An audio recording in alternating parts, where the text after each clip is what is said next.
आपण ना असं बऱ्याचदा बघतो ना, की मोबाईलवर किंवा घड्याळात असे काही नंबर्स दिसतात, ज्याला लोकं एंजल नंबर्स म्हणतात. म्हणजे 11-11, हम्म, 9-9, 2-2. हम्म. तर ते काय त्याचं महत्त्व आहे? हे जे कॉम्बिनेशन्स तुम्हाला दिसतात ना, काही जणांना 10-10, 11-11 किंवा मल्टिपल नंबर्स दिसतात. बरेच जण याला एंजल नंबर वगैरे असं काही म्हणतात. आहे म्हणजे ते शास्त्र आहे, एक्झिस्ट करतं. पण मी एक बेसिक गोष्ट सांगू इच्छितो. मी जेव्हा क्लासेस घेतो ना, त्यावेळेस सिलेक्शन करतो. जनरल असे कुणालाही माझ्याकडे ॲडमिशन मिळत नाही. तर तिथे हा फॅक्टर खूप रिलेटेबल आहे, की त्यांना सतत अंक दिसत आहेत का? कुठले काही कॉम्बिनेशन दिसत आहेत का? कारण त्या अंकांचं आणि त्यांच्या आयुष्यात पुढं घडणाऱ्या घटनांचं एक रिलेशन असतं.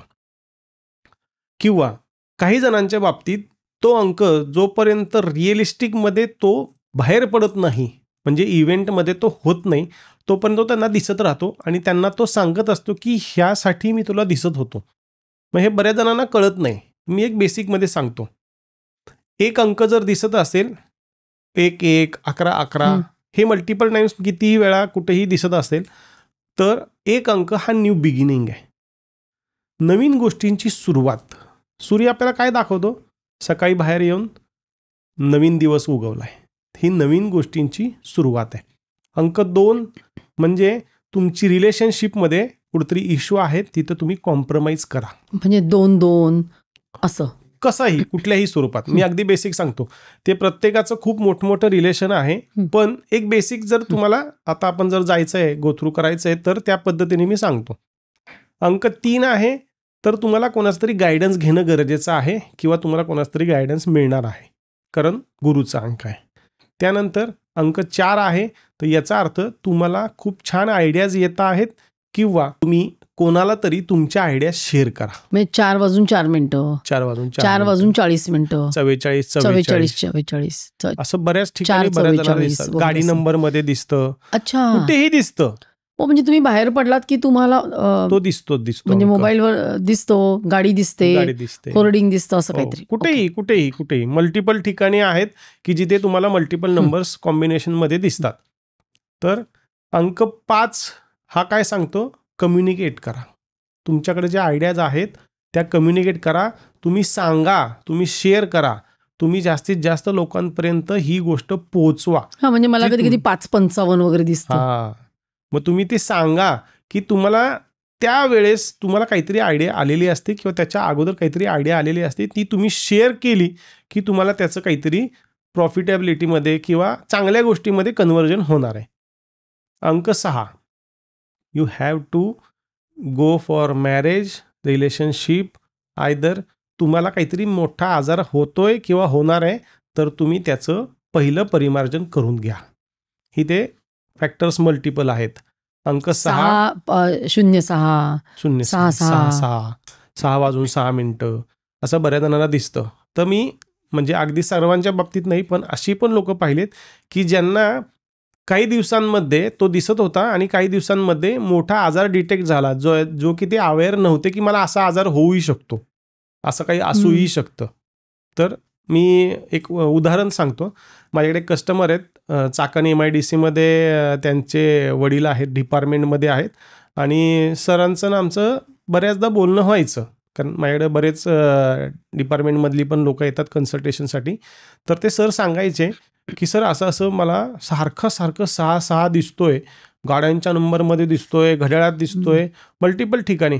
तर काय असेल? तर मग मी त्यांना सांगितलं होतं की फुल बॉडी चेकअप करून घ्या. तर ते म्हणाले सर ते आता वयानुसार मी करतोय ऑलरेडी, पण काहीच सापडत नाही. तुम्ही बिलीव्ह नाही करणार, हे आमचं कम्युनिकेशन झाल्यानंतर जवळपास त्यांनी 3 वेळेस ही गोष्ट रिपीट केली, सर नाही आहे काही. आणि 3 महिन्यानंतर त्यांची मुलगी एक दिवस चक्कर येऊन पडली. मग तिला जेव्हा सगळं सोनोग्राफी हे ते सगळं करून झालं, CT स्कॅन, तर तिला ब्रेन ट्यूमर सापडला. मग ज्यावेळेस ते मला म्हणाले की सर हे तुम्ही म्हणत होतात हे माझ्या बाबतीत नव्हतं, मुलीच्या बाबतीत घडलं. मग मी म्हणलं की तिला विचारा की तिलाही ही गोष्ट होत होती का?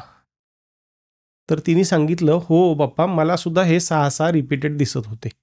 म्हणजे हे त्यांना इंट्युशन्स होते की त्यांच्या मुलीच्या बाबतीत हे काहीतरी घडणार आहे, तुम्ही काळजी घ्या. कारण ती याच्या अगोदर 3 ते 4 वेळेस चक्कर येऊन पडली होती, पण तिने ते सांगितलं नव्हतं.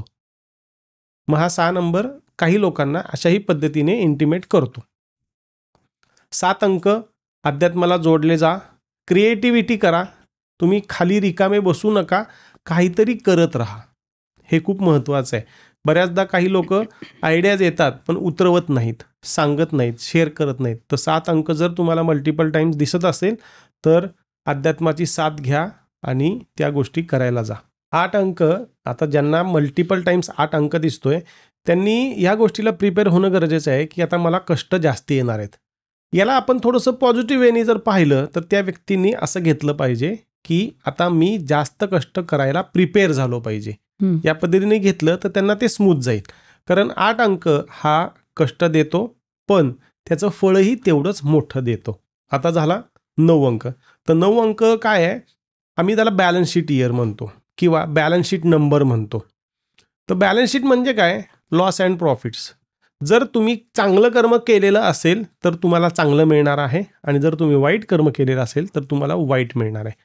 हा जर 9 सतत कुठल्या ना कुठल्या माध्यमातून तुम्हाला दिसत असेल तर तुम्ही आनंदी पण होणं गरजेचं आहे आणि तुम्हाला भीतीही तेवढीच वाटली पाहिजे. हे तुमचं तुम्ही डिसाईड करू शकता की तुम्ही कर्म चांगलंवालं किती केलंय आणि खराबवालं किती केलंय, ते तुम्हाला भोगावं लागणार आहे. ही क्लिप शेवटपर्यंत बघितल्याबद्दल खूप खूप धन्यवाद. संपूर्ण एपिसोड बघण्यासाठी खाली दिलेल्या लिंकवर क्लिक करा आणि सर्व काही चॅनलला सबस्क्राईब करायला विसरू नका.